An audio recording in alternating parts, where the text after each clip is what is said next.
10 साल बीत चुके हैं और मैं और मेरे जैसे कई लोग चाहते हैं कि विपक्ष के नेता राहुल गांधी 2014 लोकसभा चुनावों के लिए भारतीय जनता पार्टी द्वारा जारी किए गए घोषणा पत्र पर आम जनता की ओर से सवाल पूछें।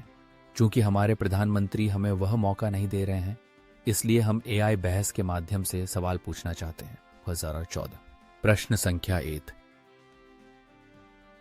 मूल्य नियंत्रण के तहत जमाखोरी और कालाबाजारी को रोकने के लिए विशेष न्यायालयों की स्थापना, एक मूल्य स्थिरीकरण कोष की स्थापना, एक राष्ट्रीय कृषि बाजार का विकास, वास्तविक समय डेटा वितरण के लिए तकनीक।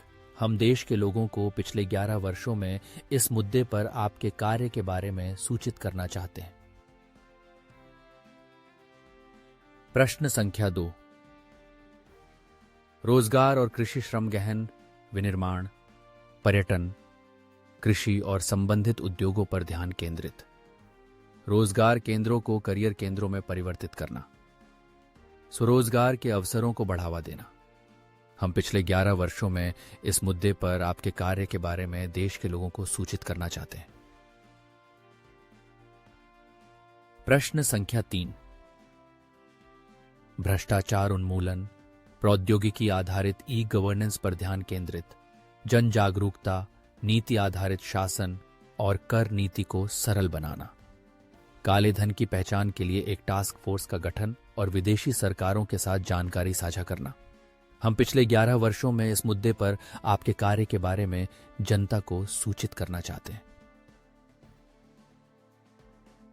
प्रश्न संख्या 4। ई गवर्नेंस और आईटी, देश भर में ब्रॉडबैंड का विस्तार और उपयोग में वृद्धि, ग्रामीण और अर्ध शहरी क्षेत्रों में आईटी आधारित रोजगार सृजन, वित्तीय समावेशन के लिए मोबाइल और ई बैंकिंग का उपयोग। हम पिछले 11 वर्षों में इस मुद्दे पर आपके कार्य के बारे में देश के लोगों को सूचित करना चाहते हैं। प्रश्न संख्या 5।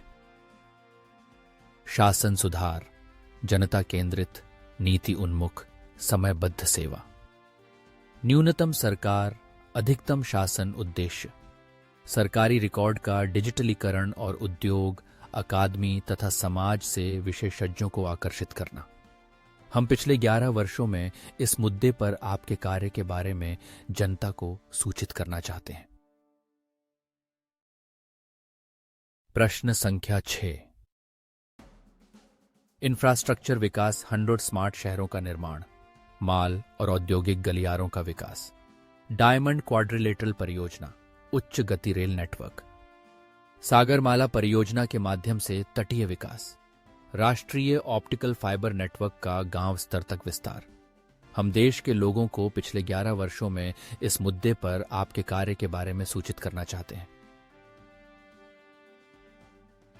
प्रश्न संख्या 7।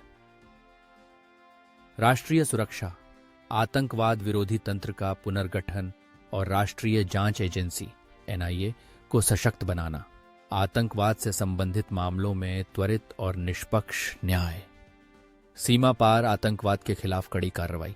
हम पिछले 11 वर्षों में इस मुद्दे पर आपके कार्य के बारे में राष्ट्र को सूचित करना चाहते हैं। प्रश्न संख्या 8। शिक्षा और स्वास्थ्य, माध्यमिक शिक्षा और कौशल विकास का सार्वभौमिकरण, एक राष्ट्रीय ई लाइब्रेरी की स्थापना, लचीले छात्र ऋण और किफायती स्वास्थ्य सेवा। हम देश के लोगों को पिछले 11 वर्षों में इस मुद्दे पर आपके कार्य के बारे में सूचित करना चाहते हैं। प्रश्न संख्या 9। महिलाओं की सुरक्षा और सामाजिक सुरक्षा योजनाओं पर ध्यान केंद्रित करें। हम देश के लोगों को पिछले 11 वर्षों में इस मुद्दे पर आपके कार्य के बारे में सूचित करना चाहते हैं।